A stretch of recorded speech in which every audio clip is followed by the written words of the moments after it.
Continuando con nuestro programa de esta tarde, a continuación vamos a dar la bienvenida al siguiente panel que va a tratar sobre FinTech, el punto de encuentro entre la propiedad intelectual, tecnología y banca. Para ello me permito presentar a la moderadora del panel, Victoria Beckman.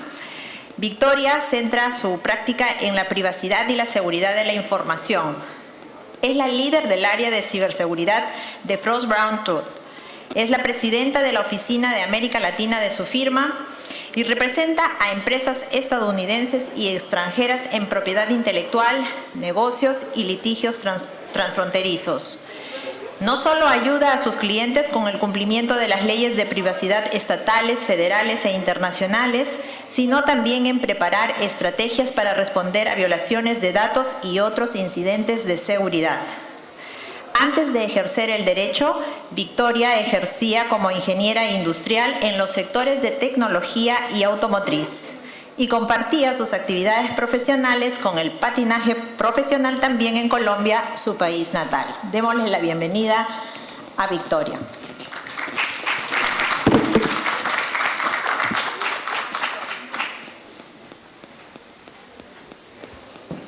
Gracias, Julie.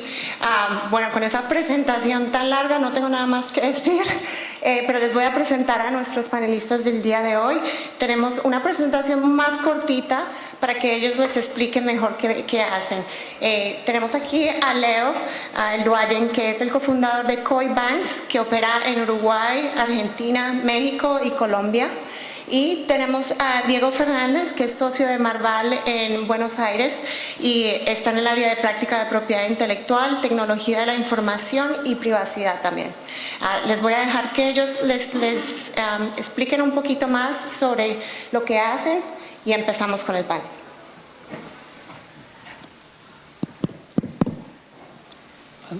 Bueno, buenas tardes a todos, un gusto estar acá, es mi primera CIPI, así que muy contento, no soy asiduo concurridor, así que estoy muy contento de estar acá. Solo un comentario antes de que Leo empiece con el panel y nos cuente un poco más sobre qué es FinTech y después podamos ver temas, además jurídicos sobre eso.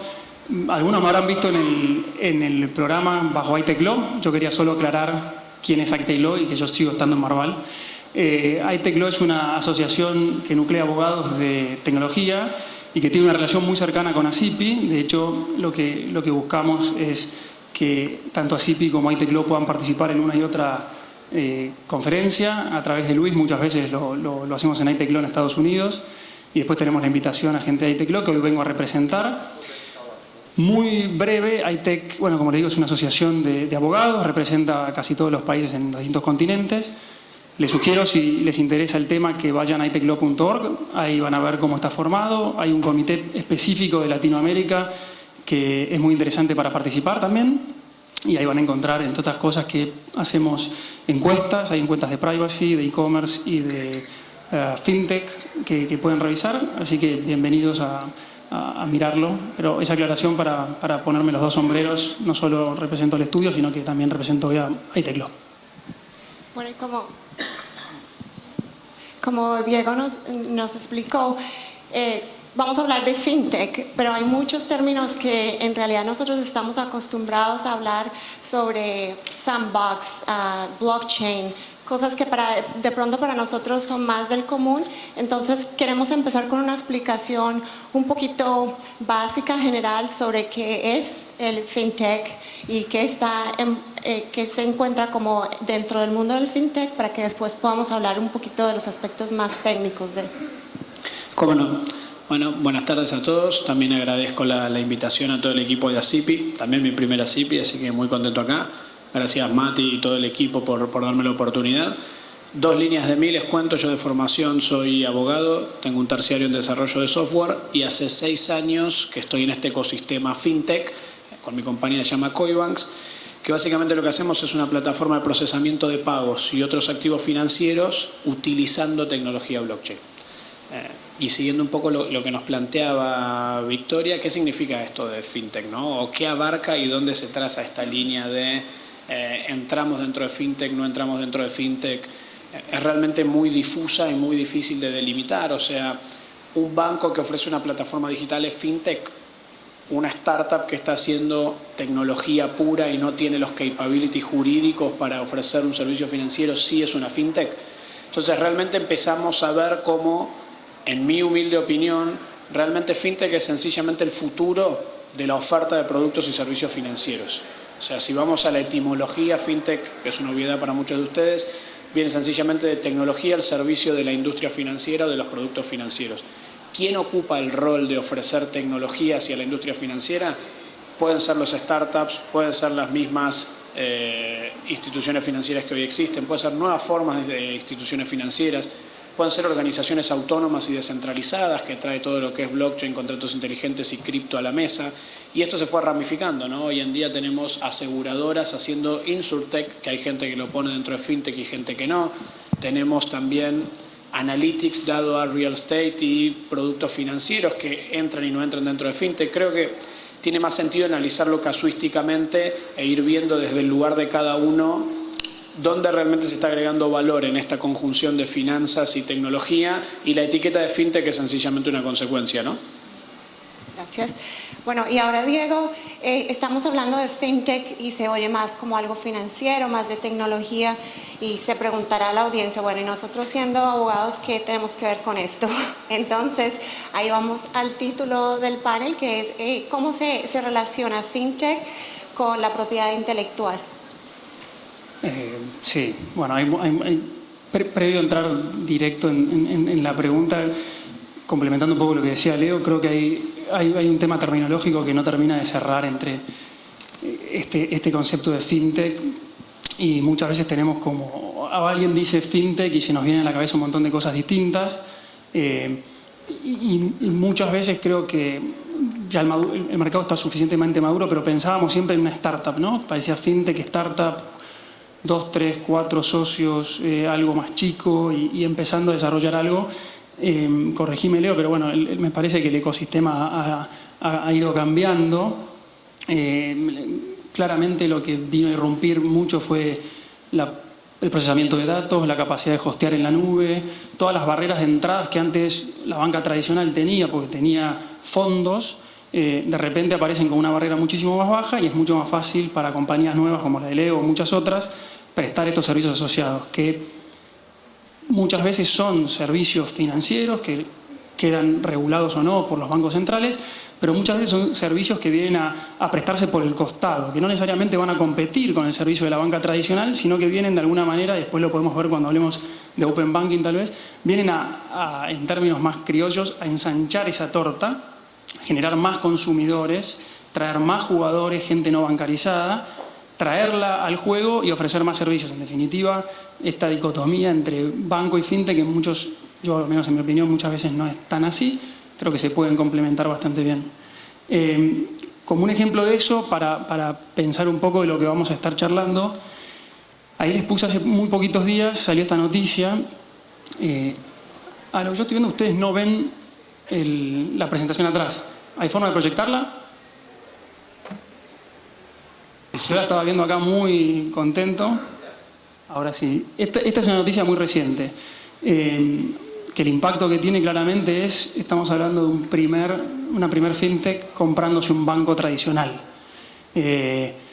Y esto tiene que ver para mí con esto del desarrollo del ecosistema. Ya no estamos en presencia de compañías. Sí hay un montón de compañías chicas que están creciendo, pero hay un montón de compañías que ya pasaron por una primera ronda de inversión, una segunda, una tercera, una IPO. Este es un ejemplo. Digamos, pensemos que cuando hablamos de fintech y vamos a hablar de IP y cómo proteger muchos de los activos que tienen estas compañías, no necesariamente son compañías tipo startup, sino que muchas más están ya en un nivel de sofisticación alto, diría yo, lo cual no deja de ser llamativo a veces porque después vamos a ver algunos ejemplos. Todavía vemos muchos, no sé si llamarlo errores la verdad, en mi experiencia por verlos trabajar, el equipo de fintech está mucho más preocupado en generar un mejor producto y un servicio que en ocuparse de los temas legales. Entonces el abogado está siempre como corriendo los de atrás un poco para acercarlos. Sigue yendo un poco más a tu pregunta, ¿no? ¿Dónde vemos que se entrelazan fintech y IP? Hay un montón de lugares. Algunos van a ser más generales que otros. Obviamente, casi todos los derechos de IP pueden estar presentes en un proyecto de fintech. Habrá que ver un poco la regulación de cada país donde opere la compañía, que eso va a variar. En nuestra región es bastante más uniforme, pero hay, por ejemplo, en lo que hace el derecho de patentes, ustedes saben que en algunos lugares hay determinado software que puede recibir algún tipo de protección, en la mayoría de los otros países no. Entra marcas, patentes, los diseños, derecho de autor en general, y ahora después ahí es donde me quiero detener más tiempo para hablar de software. Y cada vez más vemos el tema de la protección de la información no divulgada, ¿no? Como método de protección. Vos, Leo, si querés hacer algún comentario en el medio, Victoria, siéntanse libres, y el que quiera hacer preguntas, interrumpir, y así lo vamos conversando también. Tenemos tiempo, yo tengo una mosca dando vueltas, pero tenemos tiempo porque tenemos un panel un poquito más corto. En temas generales de protección, obviamente los que son más comunes y más generales a todos los proyectos, ¿no? La protección del nombre, lo que es la marca o la designación comercial de la compañía, o mismo el app. Es común que las compañías en una etapa muy inicial no tengan protección de todo esto, aunque parezca a veces raro. Todos tenemos experiencia de que tal vez no es cuando alguien está emprendiendo algo nuevo, concentra sus energías y sus recursos, no solo económicos, sino de personas, en lo más esencial, y no siempre lo esencial es cumplir con temas más de tipo regulatorio o proteger la marca. Así que mi experiencia, tal vez Leo me corrija porque es más prolijo, es que llegan en los estadios iniciales, vamos a ver que no tienen protegido sus marcas ni cosas que rodean el app. Ahí nosotros tenemos un gran estudio marcario aquí presente que nos ha resuelto todo. No sé si se puede nombrar, pero no tiene que ir Armando. Pero lo que sí, de lo que nombrás, me hace... un poco me plantea un challenge que te lo pregunto estando tal vez yo más del otro lado de la mesa, ¿no? O sea, nosotros muchas veces con mis socios vamos ante un banco para licenciar nuestra plataforma. Avanzamos, llega un momento que el banco dice, ¿sabes qué? Yo no compro más licenciamiento. Los términos son estos o son estos. Y empezamos a dibujar los contratos de una manera tal que nunca entregamos el IP del software y ellos se dan cuenta y nosotros nos damos cuenta, y termina quedando un escarabajo de 40 páginas que es inentendible, ilegible, y sencillamente es un marco de referencia, ¿no? Ese tal vez es un challenge que, en definitiva, todo pasa a través de despachos como el tuyo, Diego, o tantos otros, en donde nosotros como emprendedores y el sistema financiero tradicional todavía no hay un punto de contacto, ¿no? Y el IP ahí es el núcleo de la cuestión. Sí, ¿no? Es lo mismo, el mismo reto que se genera cuando están haciendo M&A, y en el caso del ejemplo que colocabas, por ejemplo, si es la fintech la que va a adquirir el banco, ¿cómo se hace toda esa transacción y el empalme entre las dos? Te respondo después de la pausa. No, para no adelantarnos, pues eso lo tenemos pensado. No, el M&A es obviamente es un punto crítico, o una ronda de inversión es un punto crítico. Yendo un segundo a la pregunta de Leo, totalmente. Pero ahí creo que el problema es de sinceridad, de comunicación. Digamos, nosotros realmente representamos tantos, en el estudio tenemos fintech más o menos desarrolladas, también bancos, y el punto central es entender qué quieren. Digamos, estar nosotros los abogados jugando a cambiar las palabras y te corre una coma a ver si no te das cuenta, y me parece que lo importante es sentarse y entender el negocio. ¿Cuál es el negocio? ¿Cuál es el modelo que eligieron la fintech y el banco? Y a partir de eso construir. Si el banco por alguna razón, no sé, supongamos estatutaria, tiene que tener el IP, bueno, será deal breaker, pero me parece que se puede trabajar en buscar algo que a ustedes, en este caso vos representando una fintech, digo, los deje tranquilos, y del otro lado también, porque a nosotros nos pasa eso mismo, no encontrarle la vuelta a los términos, y cuando lo lees queda mal. Y si mañana tenemos que llevarlo a ejecutar en un tribunal, no se va a entender. Nos ha pasado montones de veces de ir a ejecutar contratos de licenciamiento de software que no se entienden, que muchas veces no pasan por los comerciales, les puede pasar a todos ustedes, y llega ya firmado esta especie de oferta económica comercial que hace una compañía, que el otro acepta de una manera medio rara, y con todo eso interpretar dónde están. Es de quién es, cómo es. el periodo de transición, puede pedirme una cautelar y dejarme sin usar el soft, y es todo lo que es para la compañía. Muy de acuerdo. Si querés lo enganchamos con el tema del software. Dale. Yo ahí tengo un par de comentarios que me parecen, y creo que el software es el punto central de al menos lo que yo quiero transmitir hoy en lo que es la fintech. Muchas compañías que tradicionalmente prestaron servicios financieros, me acuerdo ahora de Mastercard, el CEO salió a decir: nosotros somos una empresa de soluciones tecnológicas y de desarrollo de software. No somos más u otro tipo de compañía de servicios financieros. Entendido como nosotros desarrollamos software y que tenemos la posibilidad, como podría tener capaz la empresa de Leo, de, por el conocimiento técnico cómo desarrollan, si quieren mañana migran ese software a otro servicio, a otra industria, y lo conectan y lo hacen trabajar. Lo que ellos generan es software. Obviamente en este caso aplicado a un servicio financiero. Y ahí yo lo que veo, después si querés contarnos tu experiencia, Leo, yo veo lo primero, ¿no? Llegan, ya sea en el grado que esté de desarrollo del emprendimiento, y empezamos a charlar, bueno, ¿cómo protegemos en Argentina? ¿Cómo lo protegemos? Por derecho de autor. Ustedes saben que esa protección no va perfecto con el software, está protegido como una obra literaria o como analógicamente aplicable a las disposiciones de las obras literarias, que claramente no va con el código fuente de un software. Entonces vemos qué es lo que aplica. Pero el principio de las ideas no se protegen, que es de alguna manera con lo que empezamos una reunión con ese cliente que viene y tiene una idea fantástica, está buenísima la idea, si fuese usuario la compraría, pero la idea no se protege. Y ahí empezamos a mirar, bueno, bajo derecho argentino tendríamos que ir por el camino del derecho de autor, por ejemplo. Si fuese en otros países, tal vez en China, en Estados Unidos, en Europa, hay patentes relacionadas con fintech, hay varias, de hecho, en alguna parte. Y empezamos a discutir qué hacemos, y ahí vamos al derecho de autor. Como la idea no se protege, entonces empieza la conversación, bueno, ¿pero qué me protege? Y te protege la forma particular en que vos llevas esa idea a la práctica. Pero si viene alguien y me copia, y si te copia literal el código, tenemos tal vez un buen caso. Pero si llega al mismo resultado con otro código de programación que tiene una misma funcionalidad, no. Entonces, bueno, pero entonces ¿me conviene o no me conviene hacer el depósito? Y esa es una discusión que depende de dónde esté el estadio de la compañía, lo podemos dar. ¿Estás buscando inversión? Y un papel ayuda al inversor que viene a mirar y dice, bueno, por lo menos tengo este título, me agarro de algo. Pero es un camino que no es fácil. También depende mucho el modelo de negocios. Digamos, aquí Leo decía que vos estabas haciendo un licenciamiento al banco. ¿Lo hacían tipo SaaS o lo hacían un licenciamiento on-premise? Porque dependiendo también del modelo de negocio, y si lo licenciamos como SaaS, como software as a service, ¿no? Como nos conectamos online, usamos el software y nos desconectamos, la posibilidad de dar a conocer el código es mucho menor. La posibilidad de que nos copien es mucho menor. Entonces también vamos a estar mirando qué tipo de negocio presta la fintech y cómo lo licencia para ver qué le vamos a ofrecer como...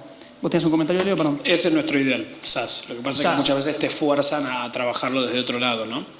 ¿Lo elegís por eso o lo eligen porque es más simple correrlo en No, nube? porque es más simple, digamos, cuando empezás a licenciar con instalaciones on-premise de las instituciones financieras, perdés esa agilidad que tenés vos de retocar el programa, el software y deployar inmediatamente, que es lo que nos hace buenos. Y si querés me pongo un poco filosófico volviendo al principio, o sea, la imagen de fintech son las startups que somos ágiles, que producimos rápido y que nos enchufamos y tenemos algo mucho más tal vez disruptivo que lo que solían tener las instituciones financieras.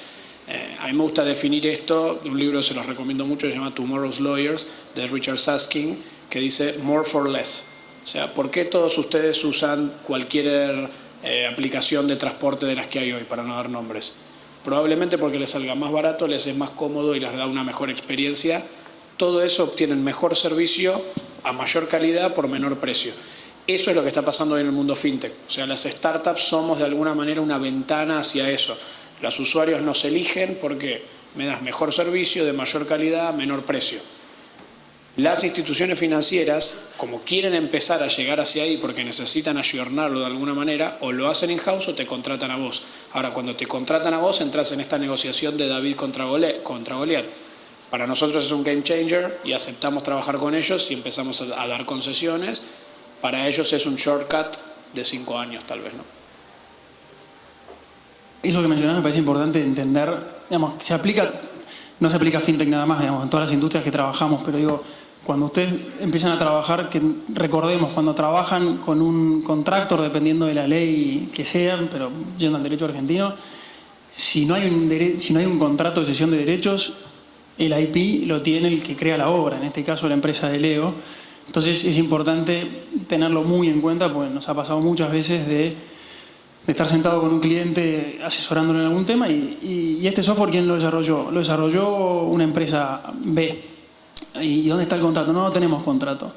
Y entonces empieza a tambalear muchísimo, pero es una obra por encargo, ¿no? Empieza todo el razonamiento jurídico del abogado, pero yo le pagué, es una obra por encargo. Bueno, yo creo que hay un montón de argumentos en esos casos para defender la posición, pero me parece que inexorablemente terminamos en un juicio si no nos ponemos de acuerdo, porque el derecho en algunos casos es claro, lo que no está cedido, el autor lo conserva. Entonces, en ese pedazo creo que es esencial eso. Otro punto... No, sigue. Otro punto que me parece importante siempre sobre el software, ¿no? Después empieza, tenés una reunión con esta compañía que viene a contarte el proyecto. Otra vez, puede ser un proyecto muy avanzado, un proyecto en estado más embrionario, pero te lo cuenta y charlando vos te das cuenta qué es crítico y qué no, en algunas partes. Y ahí creo que hay una conversación súper importante entre el equipo técnico de la FinTech y el abogado. Bueno, pero vos me estás contando todo un software que hace todo esto. Decime realmente dónde está lo más importante, qué es lo que haces más único. Seguramente tu empresa, Leo, tiene algo que ofrece, que intenta ser el mejor, el más competitivo, y otro montón del software que corre detrás de tu compañía, Commodity, que es más común. Entonces, esa conversación también es importante para decir, bueno, ¿qué vamos a defender? ¿Qué vamos a proteger? No hay que proteger todo. Otra discusión que me fue muy... o al menos a mí lo guardo con una risa. Estábamos discutiendo bastante airados en una negociación, esto, lo otro, y bueno, ¿y cómo lo vamos a proteger? Y era un proyecto muy particular, de una tecnología muy particular, y el ingeniero que no había hablado nada, el tipo que codificaba, entonces levanta la mano, hace la pregunta y dice, pero esto mañana es viejo, yo no quiero protegerlo. O sea, mañana no me sirve, olvidemos, yo esto lo supero hablando hacia mañana, pero me imagino en un par de meses, esto no sirve para nada, yo lo cambio totalmente. Entonces también entender eso, hay veces que el soft es core y se va a mover, no sé, un SAP, imagino, si alguno lo usa, lo conoce. SAP tiene una parte súper core y después va teniendo cosas por alrededor que van mutando, pero el centro lo protejo, todo lo periférico que lo voy a superar, no tanto. Eso me lleva a otro razonamiento, los voy hilando. No sé qué tan familiarizados están con el concepto de open source. Hoy se habló acá un poco creo que lo nombró Guillermo en la charla pasada, pero open source en definitiva es un tipo de licenciamiento, ¿sí? Hay una falsa idea de que el open source es gratis, hago lo que quiero, lo uso todo. Bueno, eso es importante entender lo que no, y les juro que empresas muy sofisticadas a veces no lo terminan de bajar.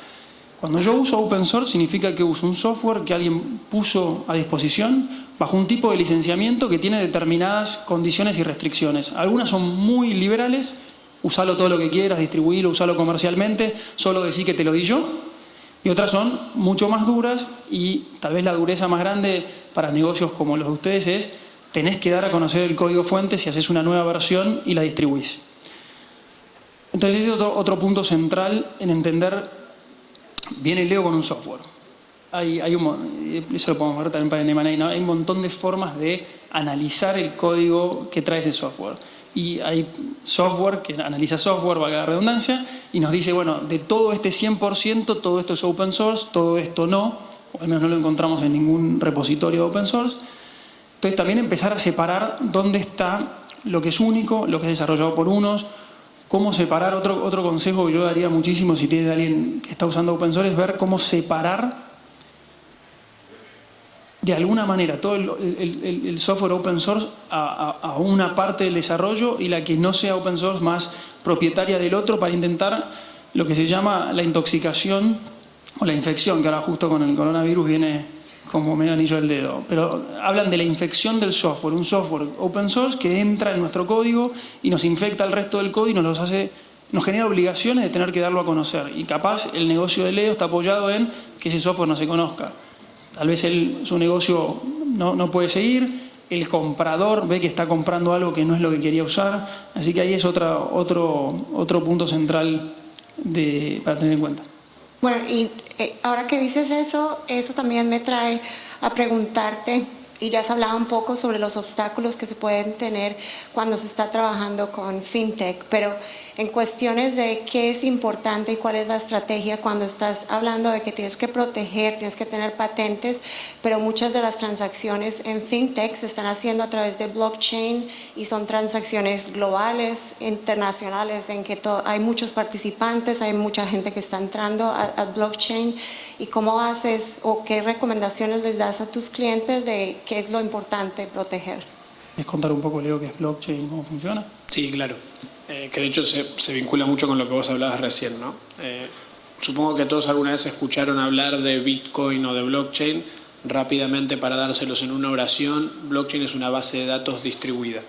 Asumo que todos manejan el concepto de base de datos, es el típico, tenemos nuestra base de datos con la información de nuestros clientes. Nosotros somos los propietarios de esa base de datos, de hecho muchas regulaciones exigen inscribir la titularidad de las bases de datos.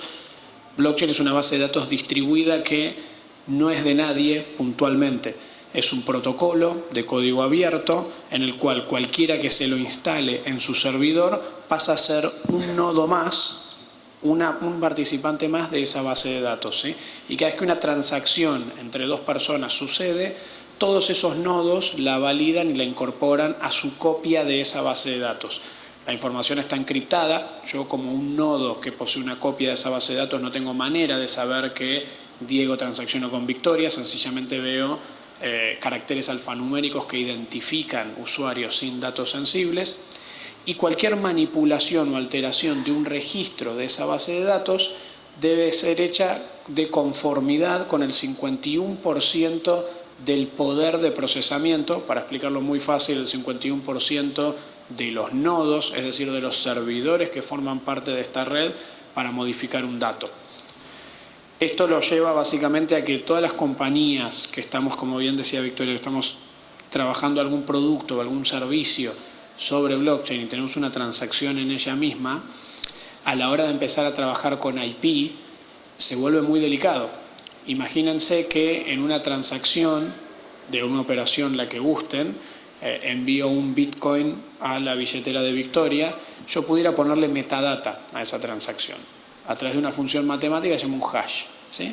Para ponerlo en términos mucho más simples, como si le adjuntara un adjunto a esa transacción, ¿sí? Y adjunto una foto de alguno de ustedes. Eso quedó registrado en todos los nodos de esa base de datos distribuida. Y alguno de ustedes dirá, estás infringiendo mis derechos, yo no te di el consentimiento para que registres esa imagen. Removela. No se puede. Recuerden lo que les dije hace unos segundos, para modificar o alterar cualquier registro de esta base de datos distribuida necesito poner de conformidad el 51% de los nodos que no se conocen entre ellos y que no tienen ningún interés en hacerlo, porque una de las grandes ventajas de la blockchain justamente es esta inmutabilidad. Entonces hay un montón de conceptos jurídicos que tienen que ver con derechos, sobre todo de personales, de imágenes y de propiedad intelectual, como el derecho al olvido, el registro de la base de datos, el derecho a los datos personales, que realmente quedan bastante, quedan bastante desencajados, ¿no? Por eso es un desafío adicional cuando nosotros, por ejemplo, les cuento cómo lo hacemos en Coibanks. Toda la información transaccional sucede en blockchain, es decir, ID1 transacciona con ID2, ID2 con ID4, etc. Pero la información para decodificar que ID1 era Victoria, ID2 era Diego y que la unidad que se estaba moviendo eran títulos de propiedad, está en un servidor privado del lado del cliente, ¿sí? Es un desafío adicional cuando estamos viendo puntos de contactos de IP con estas nuevas tecnologías. Bueno, y me encanta que hayas mencionado el derecho a ser olvidado y todo esto, porque entonces aquí yo puedo aprovechar la oportunidad. sacar un poquito la cara por privacidad, que también se debe considerar dentro de IP. Y Diego, ¿nos puedes hablar un poquito sobre también los problemas de privacidad que se da en esto, sobre el hecho de que se están moviendo datos, que son datos personales, datos sensibles, que si hay una petición a ser olvidado, en realidad, como lo mencionó Leo, la transacción está siempre en la cadena? Sí, creo que es un tema no resuelto, lamentablemente. Como decía Leo, blockchain trajo muchas soluciones y va a traer muchas soluciones más. Todos lo ven como si fuese Bitcoin, pero en realidad trae millones de beneficios para todas las transacciones que puedan ser asentadas y eso nos dé seguridad. Con el tema del derecho al olvido es todo un tema, no está resuelto. El derecho al olvido, para el que no lo sabe, es el derecho que tienen las personas que frente a determinada información que es cierta, sepárenlo de la información falsa, que todos tenemos derecho a que sea modificada, información cierta que por el mero transcurso del tiempo tenemos derecho a que de alguna manera nos olvide. Los ejemplos que dan en los artículos o libros son la foto de alguno, no de ustedes por supuesto, pero de otros amigos de ustedes que cuando eran más jóvenes estaban tomando algo y se pasaron un poquito. Bueno, capaz 20 años después quieren que esa foto desaparezca. Y entonces piden que esa foto desaparezca de determinados lugares, o un político que quiere que 20 años después de un caso de corrupción se lo olvide. Y ahí entra todo, una discusión enorme sobre qué tenemos derecho o qué tiene derecho la gente a pedir que se olvide. Y empiezan a casos más sensibles como qué pasa con la corrupción, con pederastas, temas mucho más complejos. El blockchain lo que tiene es que es tan perfecto el sistema y tan inquebrantable, al menos hoy. Me imagino que la computación cuántica traerá sus nuevos desafíos. Y probablemente tenga los mismos nodos, exactamente. Es cómo borrar, digamos, cómo lograr desencadenar un bloque. Esto es un bloque tras otro en la cadena y además creo, Leo, corregime, que es tan costoso hacer un esfuerzo para borrar un bloque que es mejor minar para hacer bloques y ganar dinero. Entonces también es contraproducente el incentivo de alguien para intentar borrar. Así que eso no está resuelto. El tema se le dio mucha importancia en Europa con este nuevo reglamento de protección de datos. Después vamos a hablar un poquito de protección de datos o nos metemos en algún momento con la portabilidad, ¿no? Y el open banking. Pero no lo veo cerrado. Lo que decía Leo de pongo una imagen y no la puedo sacar, es una infracción. Habrá que ver qué soluciones se les da más. No sé, tenemos como... Me parece que les pasa a todos en sus jurisdicciones. Tenemos un mecanismo de derecho bastante afianzados, con una tradición, con casos más reales, tangibles, y de repente todo esto se pone a prueba en entornos mucho más complejos, digitales, llamémosle como quieran, tecnológicos, donde las soluciones tradicionales empiezan a no encajar perfectamente y entonces, será cuestión de entre regulación y el ingenio de los abogados de encontrarle alguna manera de ir resolviéndolo. Sí, y ahí, perdón, Teri, ahí te sumo algo que a mí personalmente me encanta el desafío, si bien tengo una postura muy firme, es, supongamos que realmente yo infrinjo algún derecho tuyo y en una transacción meto esa foto. Ahora, todos los nodos, esos servidores que la incorporaron a su transacción, sin saber lo que hay adentro, porque recuerden que estamos hablando de información que viaja encriptada, cobraron una comisión por validar mi transacción y registrarla. Entonces, realmente hay gente que aboga y dice, son todos responsables porque están lucrando. Ahí me vino la mosca de Diego. Son todos responsables porque están lucrando por esa transacción que incorporaron, ¿no? Entonces, ¿qué hacemos? O sea, ¿los responsabilizamos solidariamente? Acciones colectivas, ya. Exacto. O permitimos que la tecnología siga y educamos al usuario de blockchain no es un repósito de imágenes ni un repósito de datos, es un motor transaccional, ¿no? Bueno, yo creo que se darán cuenta cuál es mi visión, pero ahí es verdad que puede haber usuarios que se queden damnificados.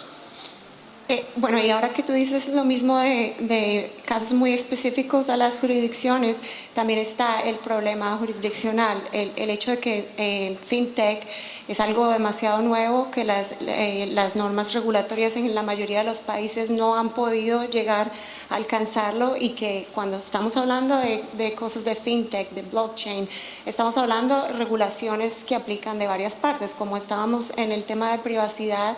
Hay que preocuparse, por ejemplo, por la regulación europea bajo GDPR, pero también está la regulación de Argentina. En Estados Unidos tendrías que a veces preocuparte por regulación estatal y, por ejemplo, registrarte en cada estado diferente, y también no hay un código de fintech como tal, pero puedes estar bajo la jurisdicción de agencias federales. ¿Qué recomiendan ustedes o qué recomiendas tú a los clientes cuando tienen que igual hacer una estrategia de cómo vamos a manejar a nivel regulatorio en todas las jurisdicciones donde vamos a estar presentes? ¿Quieres contar tu experiencia, Leo, o empiezo yo como quieres? Dale, empiezo. Por nuestro lado será porque, y no se lo tomen a mal, yo siempre lo digo en chiste, tengo la malformación de haber estudiado Derecho, siempre le dimos preponderancia al tema, y la verdad que desde el día cero tuvimos la estructura legal correspondiente, ¿no? Y les voy a poner dos ejemplos muy específicos de compañías que conozco que les costaron muchísimo dinero por no haberse anticipado. La primera es Bitso, tal vez lo hayan escuchado, es el exchange de criptomonedas más grande de México, en donde con toda la ley fintech que empezó a salir en México, que ahora en marzo está saliendo la reglamentación, los obligaba a todas estas casas de intercambio de activos virtuales a obtener una licencia de banco, literal. Es una ley, es una licencia fintech, pero si ven los requerimientos es casi como una licencia de banco grado 2. ¿Y qué terminó haciendo esta compañía? Sacó una licencia en Gibraltar de banco, porque era una jurisdicción más amigable, más económico de hacerlo, y querían traer talento y compañías allá. Volvió a México y le dijo: acá tenés mi licencia de banco. Se acabó el chiste. Otra muy parecida que terminó pasando básicamente es, la conocen muchos de ustedes, es gente viniendo dentro de Latinoamérica, viniendo a operar acá. O sea, poniendo directamente acá la base de operaciones para poder dar servicios a toda la región. O sea, no prever más adelante puede tener estos cambios muy costosos. En Estados Unidos, New York sacó en el estado de Nueva York el BitLicense, que era cualquier compañía cripto que quisiera operar en Nueva York tiene que pagar una licencia de, si no me equivoco, eran $15.000. Para un gran banco es un vuelto, para una startup como nosotros es realmente un número muy pesado. ¿Y qué terminó pasando? Se fueron todos o a Londres o a California. Entonces, de alguna manera, creo que la regulación es un must en el camino de cualquier emprendedor, pero no me volvería loco por encontrar, digamos, algo que sea el mercado y sí o sí lo necesiten. Así como el ejemplo que les conté de Gibraltar, si se torna muy complicado, siempre hay workarounds que suelen funcionar bien, digamos. Totalmente de acuerdo con Leo. Envidio a Matías, que tiene el cliente perfecto, que entiende todo. Lamentablemente, cuando uno decide estar en más de una jurisdicción, tiene que mirar cómo funciona cada una, porque muchas veces, el cliente no lo entiende, le parece costoso hacer todo ese análisis, pero la verdad es que es necesario. Hasta que no tengamos un derecho del mundo mundial, como dice un amigo, habrá que ir mirando. Y ahí creo que es importante también entender, como decías vos, qué jurisdicción es más importante. Nosotros, no solo en fintech, pero si lo amplío un poquito a protección de datos personales, por ejemplo, es muy común terminar armando, aunque a veces no es lo mejor, terminar armando operaciones distintas dependiendo la regulación de los países y el nivel de complejidad que tenga cada uno. Y hay países donde hay que estar o estar, muchas veces Brasil es uno, por obviamente razones de tamaño y de mercado.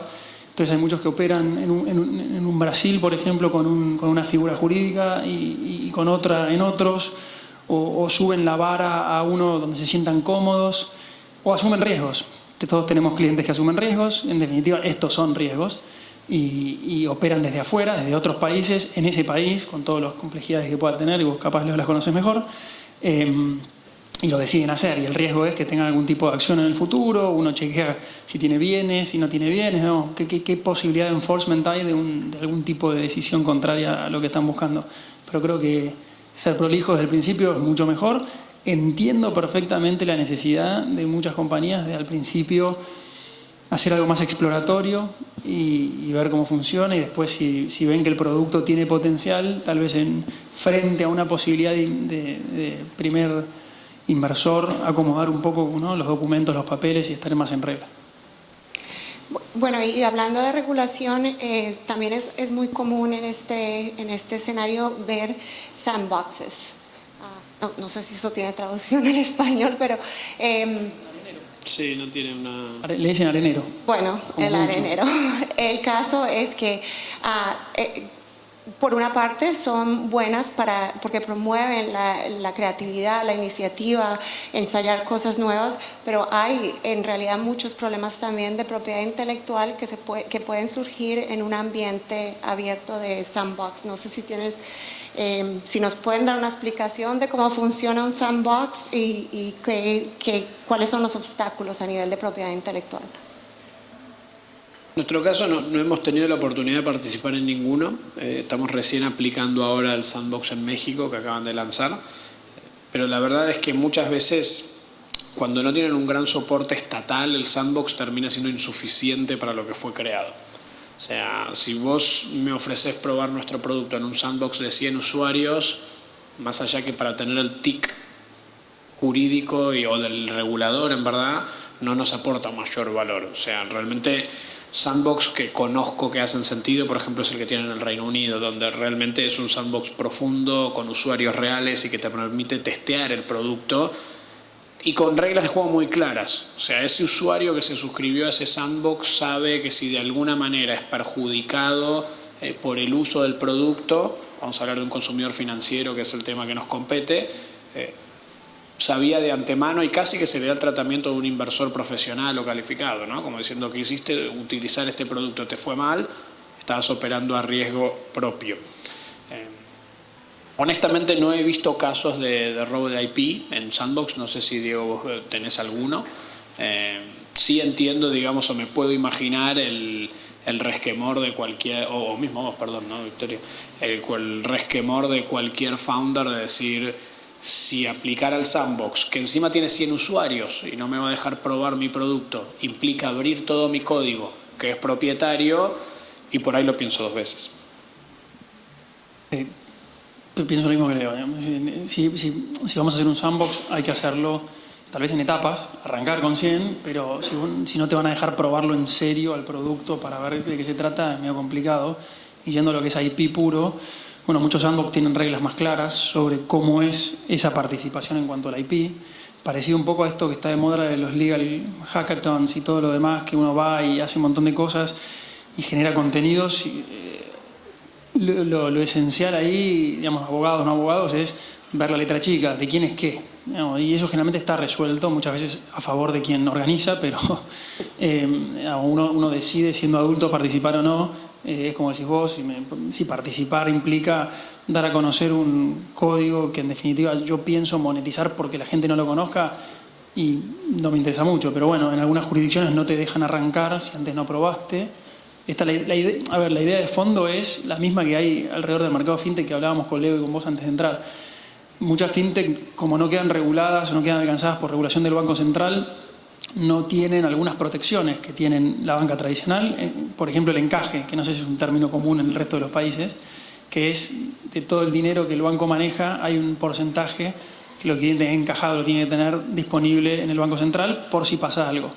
Bueno, en el mundo fintech, al no quedar alcanzadas muchas veces, ese encaje no existe, y si pasa, que a veces pasa, que una fintech tiene algún problema y deja de operar, no hay salvataje para las personas. Entonces, de alguna manera, lo que se busca proteger es al usuario financiero, y el Sandbox viene a ser un poco eso también. Viene a probar el producto en una escala menor, ver que realmente los perjuicios son menores a los beneficios, que es una herramienta seria, que protege desde muchos puntos de vista, porque no es nada más financiero, toda la parte regulatoria, incluyendo los datos, lo miran con una lupa, y si es un producto que está en una condición alta, puede salir al mercado. A mí me parece que es beneficioso si se hace profundamente.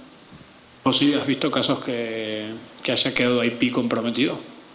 No, en realidad los beneficios que he visto es más de que ha ayudado a avanzar la regulación del aspecto de fintechs, inclusive en la propiedad intelectual, pues porque se ven casos reales y saben, bueno, pasó esto, tenemos que enfocarnos hacia esto. Muchas cosas que no se pensarían si no tuvieran la experiencia del Sandbox. También a nivel de Estados Unidos, muchos estados están utilizando los sandboxes como para atraer compañías financieras, atraer la inversión. Bueno, como veo el tiempo y quiero dejar tiempo para preguntas, entonces hablemos un poquito de Open Banking y luego miramos a ver qué preguntas tiene la audiencia. ¿Les parece? Bueno, otro tema que nos parecía interesante charlar era el concepto de Open Banking, que en la región no está muy desarrollado, que, bueno, las palabras lo dicen un poco, banco abierto, ¿no? Y en realidad la idea del Open Banking es, o la idea de fondo, corregime Leo que vos lo conocés mejor, es generar una capa de tecnología a donde determinadas personas autorizadas puedan conectarse con consentimiento del titular de esa información, que son los clientes de los bancos, y se pueda compartir esa información de una forma bastante ágil, rápida y segura. Obviamente tiene un concepto primero y principal, que es lo que está buscando es beneficiar al usuario, ¿sí? Siempre está intentando generar un mejor mercado, generar más ofertas para el usuario, generar más oportunidades para el usuario. Está pensado más desde ese lado que en quien conserva los datos. Hoy, no sé, los bancos, por ejemplo, tienen información sobre no sé, cuánto pago de servicios, la luz, el gas, el colegio de los chicos, cuándo voy al supermercado, en qué fecha fui, cuánto gasté. Toda esa información mezclada genera perfiles, esos perfiles son muy valiosos, esos perfiles valen mucho dinero. De alguna manera, lo que se discute en el Open Banking es qué información es la que, de alguna manera, quienes estén regulados, no son solo banca tradicional, puede haber otras compañías, van a tener que abrir las puertas. ¿Cómo las van a abrir? Con lo que llama una API. ¿Sí? En definitiva es software, es un método de conexión para ir a buscar los datos y volver. Y creo, estoy convencido que, bueno, y las APIs se protegen también por derecho de autor, que es todo otro tema, que hay un montón de discusiones en el mundo sobre la interconexión y el estándar, ¿no? Pero creo que es muy beneficioso tener esto, porque la idea es generar, como les digo, nuevos servicios. Yo venía repasando hoy algunos nuevos servicios que hay, y está, por ejemplo, el de alguien que le puede dar a una compañía como la de Leo, por ejemplo, toda esta información, él la puede agregar y puede ver que una persona está en una situación de morosidad en un crédito, pero que en realidad ese crédito no se justifica en la tasa de interés que tiene y que eso lo está llevando a entonces no poder cumplir, y le puede ofrecer una refinanciación sin tener que verlo. Servicios que hoy no están prestándose. Voy a un negocio y por un tema de geolocalización, pues los datos personales son otro tema, pero por un tema de geolocalización que yo acepte, me ve en un local y me dice, pero pará, vos tenés una tarjeta de tal banco. Hoy estás en un supermercado donde hoy no hay descuentos, pero yo tengo uno acá a 3 cuadras que a vos con esa tarjeta te ofrece un 30% de descuento. Bueno, son servicios nuevos. Obviamente todos estos servicios nuevos generan cierta rispidez entre banca tradicional y fintech. Yo me acuerdo el año pasado estaba dando una charla, una clase en la universidad, y el público era mitad fintech, mitad banca tradicional. Y estábamos explicando la portabilidad de los datos, este concepto de Open Banking, y se armó una linda interacción entre unos y otros, porque el banco obviamente dice, pero esta información es fruto de mucho esfuerzo, yo le dedico mucho tiempo, está bien que yo sé tu nombre, sé tu dirección, tengo algún cargo, pero yo esto le hago todo un seguimiento, que es una información súper valiosa que yo quiero proteger, por ejemplo, como información no divulgada. Y entonces aparecía la fintech, decía, vos te estás perdiendo, la frase que me quedó, pues se lo dijo uno a otro, dijo, el árbol te está tapando el bosque. Nosotros, fintech, por el tipo de productos que desarrollamos y el software que tenemos si vos tenés 7 factores de tu cliente y los estás mirando, yo tengo miles de más para mirar, y si vos me lo tenés que compartir, yo después te lo tengo que compartir a vos. Entonces, en realidad podría haber una sinergia. Hoy se discute porque obviamente quien está parado arriba de los datos siente, y los comprendo, ¿no? Sentís como que estás perdiendo un poco ese poder, eso que te da valor. Pero bueno, de alguna manera este concepto viene a poner una cancha un poco más plana para que otros actores, cuando yo decía esto de agrandar la torta, vienen la fintech a intentar de proveer servicios nuevos. Ojo, la fintech o los bancos tradicionales tienen inversiones en muchísimas fintech o están convirtiendo su negocio en un negocio mucho más digital. Yo creo que hay un camino muy grande ahí para recorrer. No sé si querés agregar, Leo, vos sobre Open Banking ahí. Sí, yo creo que la mayoría debe haber pasado, a mí me pasó bastante seguido, lamentablemente. Ya somos usuarios de Open Banking. No sé si alguna vez quisieron dar de baja algún servicio en el banco y básicamente les piden 12 veces el número de documento, la dirección, la cuenta, todo lo que quieran. Y después cuando finalmente lo logran dar de baja, enseguida lo llaman de cualquier otro banco para ofrecerles algo. Y vos decís, pero pará, Open Banking, claramente.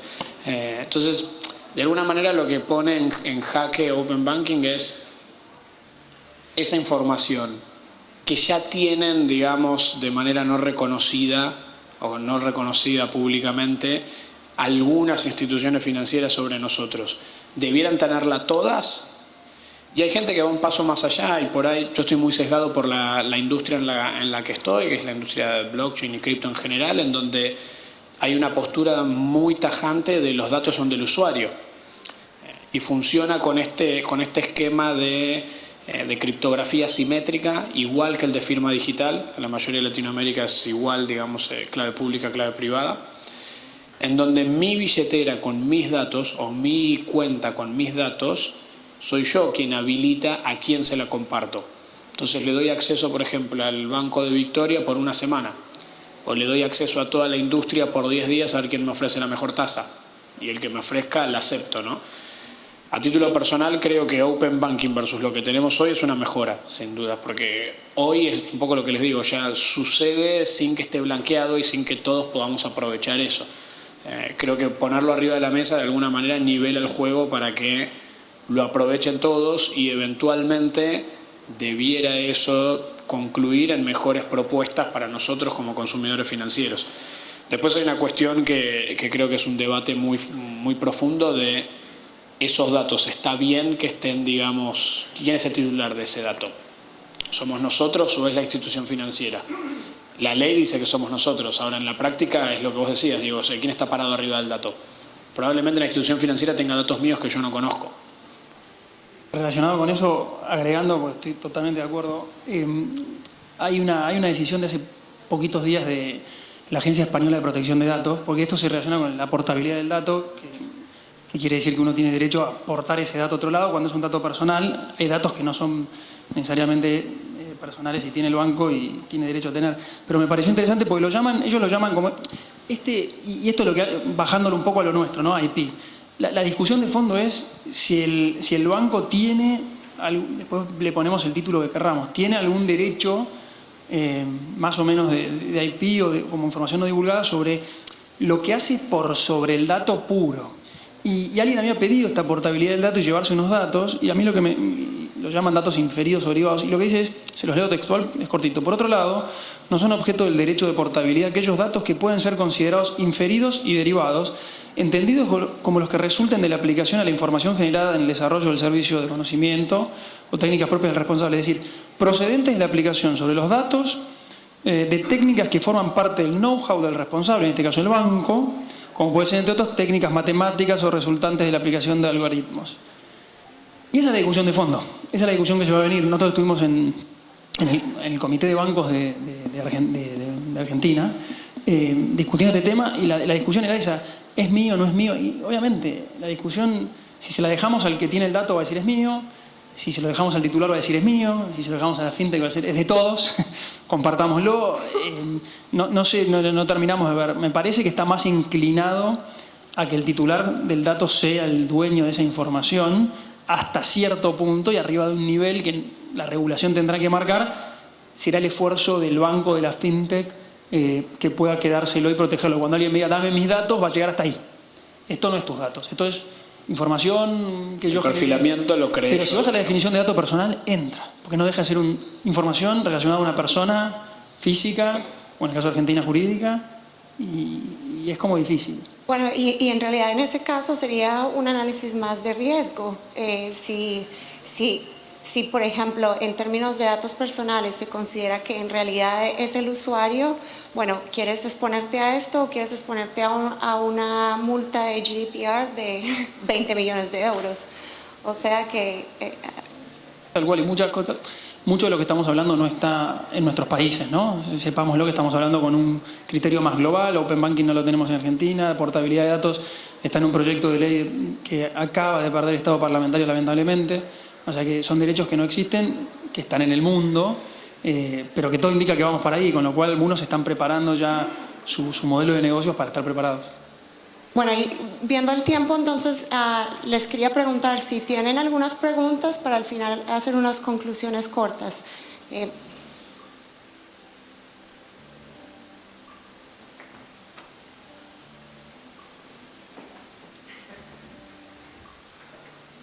Martín, gracias. Tengo una pregunta. ¿Cómo ven? Obviamente hay una brecha importante en el Legal Tech y FinTech. Hay muchísima más inversión en FinTech. Creo que es, no sé, nada que ver. ¿Cómo ven ustedes un poquito el futuro en Legal Tech? ¿Creen que va a seguir creciendo exponencialmente? ¿Y qué se puede sacar de la experiencia en FinTech con relación a lo que podría venir en Legal Tech? Donde creo que todavía estamos en pañales, más o menos. Por mi lado, yo creo que el Legal Tech tiene una gran ventaja y una gran desventaja versus FinTech. La desventaja es que FinTech tiene muy marcado o es muy fácil delimitar la potencialidad de negocio que existía arriba de eso, ¿no? O sea, hoy vemos qué generan los bancos, con qué servicios, con qué usuarios. Todos los usuarios que querrían acceder a eso y no están accediendo generan X de capital que no se está aprovechando. Entonces es muy palpable para un inversor decir, cualquiera que me traiga algo que haga que esto mejore un poco, ahí va mi dinero, ¿no? Legal Tech, eso es más difícil verlo. O sea, he visto soluciones de Legal Tech y les dejo 2 o 3 títulos que me encantaron, por ejemplo, y ojalá alguno la agarre y la empuje. Un mouse over por arriba de todos los términos y condiciones, donde todos los abogados, ¿por qué no de ASIPI?, califican esos términos y condiciones en base a daños, responsabilidad, un montón de cosas. Otras como que tiene que ver con inteligencia artificial que son maravillosas. El tema es qué mercado, digamos, qué ganancia va a generar eso. Eso creo que es la parte del Legal Tech que todavía queda sin resolver, ¿no? ¿Quién es el gran consumidor que va a pagar por esos servicios?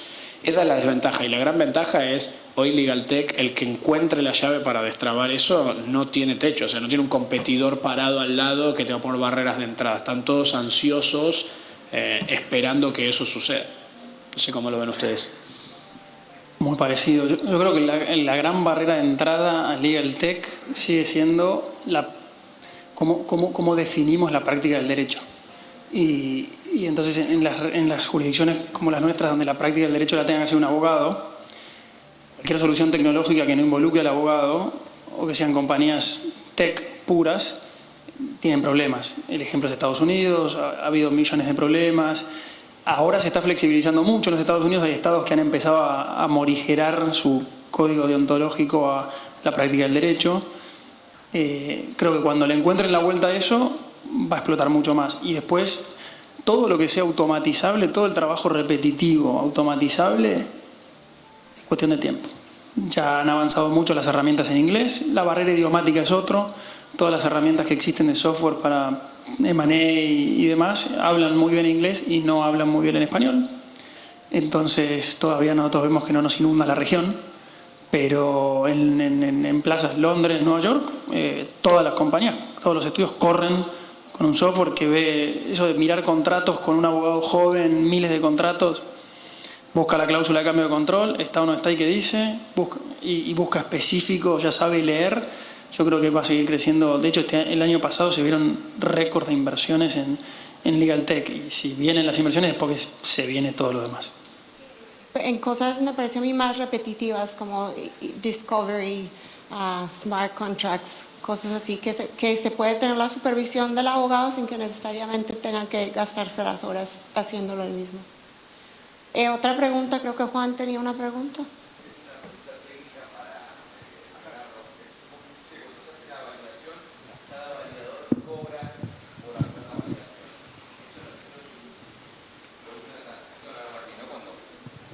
¿Se escuchó la pregunta? Sí, se escuchó perfecto.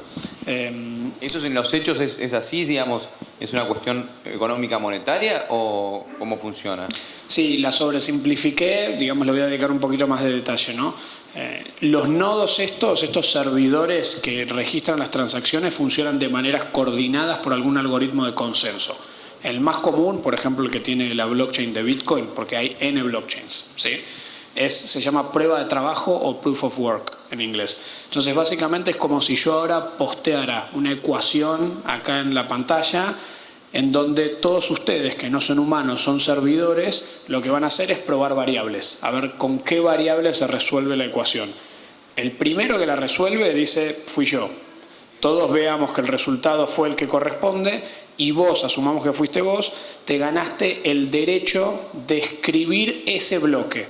Una analogía muy sencilla con el bloque es una hoja de un libro contable. Vas a agarrar todas las transacciones que quedaron esperando a ser acreditadas. El settlement, ¿viste? Cuando pasás la tarjeta que tarda 72 horas en Argentina, te hablo, ¿no? En acreditarse. Acá el settlement en general es de 10 minutos. Entonces, todos los que hacen una transacción quedan esperando más o menos 10 minutos hasta que alguno de ustedes resuelva una ecuación y empiece a acreditar.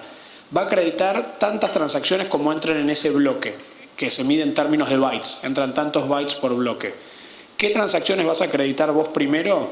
Esto es automático, las que más comisión hayan pagado. Esto no es un FIFO, o sea, es si yo, por ejemplo, estoy vendiendo mi departamento a Victoria, le voy a decir, paguemos $50 de comisión nos la acreditan enseguida. Hace 5 meses, tal vez 6 si me equivoco, hice una transacción con comisión 0. En blockchain la comisión es voluntaria.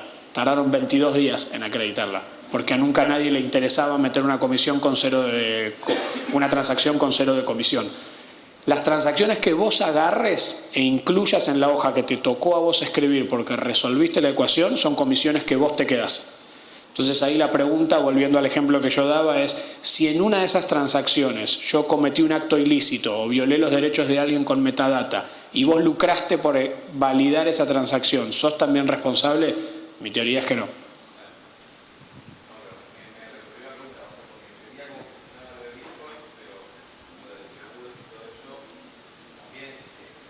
Exactamente. Es distribuido, digamos, cuando uno registra lo que se llama un contrato inteligente, que no es solo una transacción, sino es un workflow, una regla de negocio. Ahí los mineros, que se los llama, que son estos nodos, cobran no por registrarlo una única vez, sino por cada vez que hay que ejecutarlo. Supongamos que vos registrás un contrato inteligente que dice una vez por día consultá esta API. Una vez por día te van a cobrar por hacer esa consulta. El usuario que está transaccionando o el desarrollador que creó ese contrato inteligente y dice yo a mis usuarios se lo doy gratis. Yo pago lo que se llama el fuel, el gas. Claro, tomamos un café si quieres. ¿Una pregunta? Hi, yes. This is Felipe Cabral from Dynamon in Brazil. My question is related to the balancing between the trade secrets and the right to portability. As Diego was mentioning, this is a huge problem for the banks in general because the banks do want to protect their trade secrets on the algorithms and the history of profiling, the history of investment for their clients. So the right to portability could be a huge issue for them. And the way that we are addressing this issue in Brazil is trying to create a code of conduct within the associations of banking, trying to establish that, yes, you know, the profiling and the history of investment, it is trade secret for our area. It is trade secret for our business.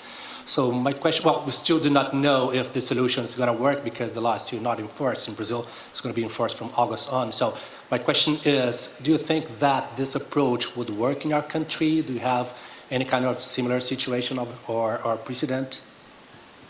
That's kind of the million-dollar question, huh? Yeah, so how I say it depends. You know, if you have a code of conduct, that's something good, better than nothing. But I think it will take until someone challenges before a court and says that it's not enforceable or, you know, it's not regulation, it's not a law. But I think it's a good first step.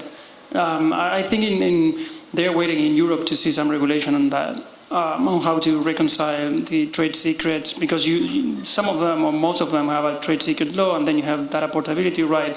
So it's unclear yet how they will resolve that. Yeah. Thanks. Well, and there is also the issue of verification, whether or not if it's the data subject that is actually making the request and not cases that we have seen of competitors trying to get information to be transferred. But I think, again, in my opinion, it's a question of risk and which one do you want to violate? Do you want to adhere to the code of conduct, or do you want to just make sure that you comply with your local law, or you're going to have to be exposed to fines under data protection regulation? Not really nothing further. I mean, I believe this takes us back to this philosophical question. I mean, I have one professor at university taught me that discussing law is like discussing this deep. Discussing philosophy is discussing this deep, really, right? So basically, what your question is arising, it's who's responsible for handling that information?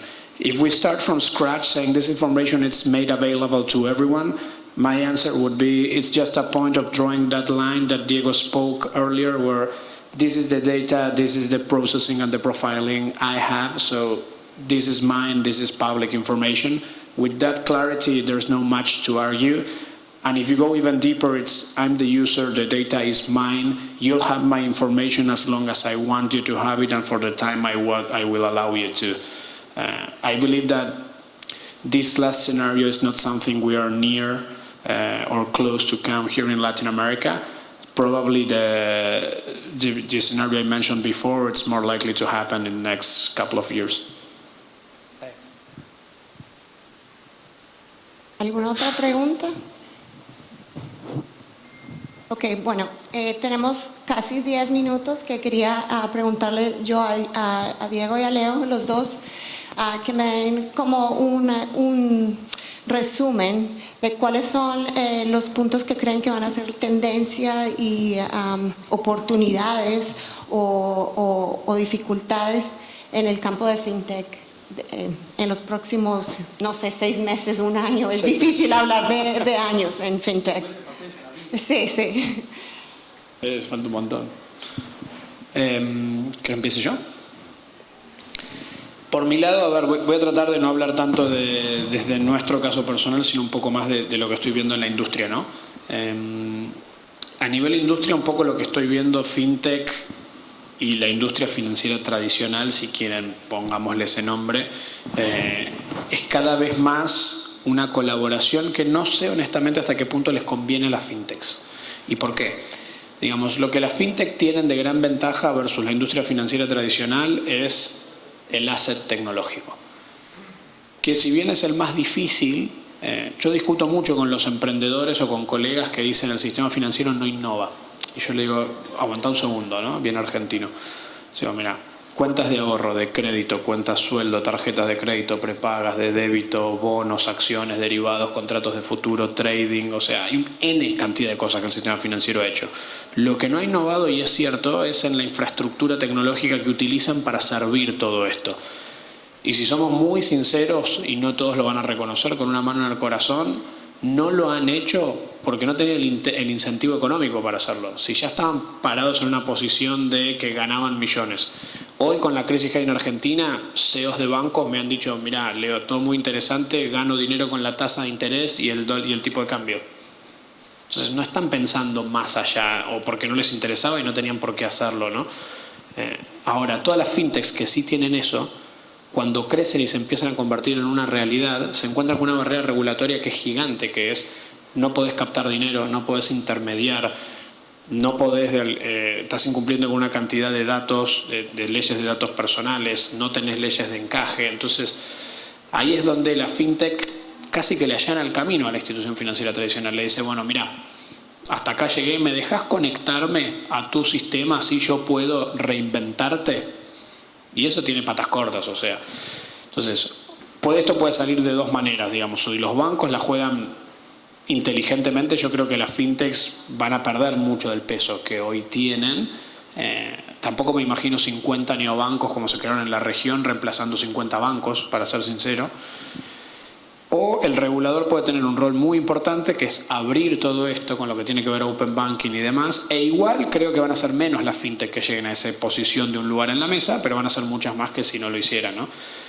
Creo que las que más chances van a tener son aquellas que estén dispuestas a colaborar con las instituciones financieras, aquellas que se dediquen un poco a la pregunta que nos hacían por ahí de yo me dedico a ayudarte a hacer el profiling, el dato es tuyo, / del usuario, veremos qué se define, yo te ayudo a trabajar con inteligencia, que en definitiva es lo que te falta. Yo lo veo parecido a Leo.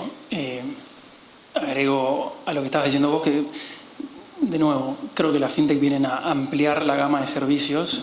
Creo que las fintech que se concentren en eso van a tener muchas más chances de que la banca tradicional colabore. Mi experiencia es que falta un poquito de colaboración y falta confianza. Digamos, me parece que no hay nada que avance si no hay confianza. Me parece que se está gestando con algunos. Digamos, se van a quedar, va a haber un montón, y los que sean más serios, los que muestren que trabajan, que su software es más seguro, porque también atrás de todo esto hay un montón de temas técnicos que exceden si me caes bien o me caes mal. Digamos, si tenés una buena solución tecnológica y es segura y no me va a hacer incumplir nada, el banco va a estar más abierto. En lo que es Open Banking, en lo que es propiedad intelectual, no estoy muy seguro cómo se va a desarrollar. Va a depender mucho depende mucho, me parece, de la corriente de los gobiernos que haya, depende de cómo piensen los bancos centrales, que son los que tienen un poco el tema de la regulación. Tengo la esperanza que vaya hacia un camino de mayor colaboración, mayor oferta, mejores servicios, que en definitiva es un poco lo que decías vos al principio, Leo. Ustedes sacan, en muchas cosas sacan intermediarios, bajan los costos, hacen cosas más transparentes a veces para ver mejores oportunidades para, en definitiva, el usuario, y creo que ahí es donde va a haber mayores oportunidades. Bueno, gracias a CIPI, a la organización, por habernos invitado. Muchísimas gracias a Leo y a Diego por colaborar. Ha sido un placer estar en el panel con ustedes, y con esto terminamos. Muchas gracias.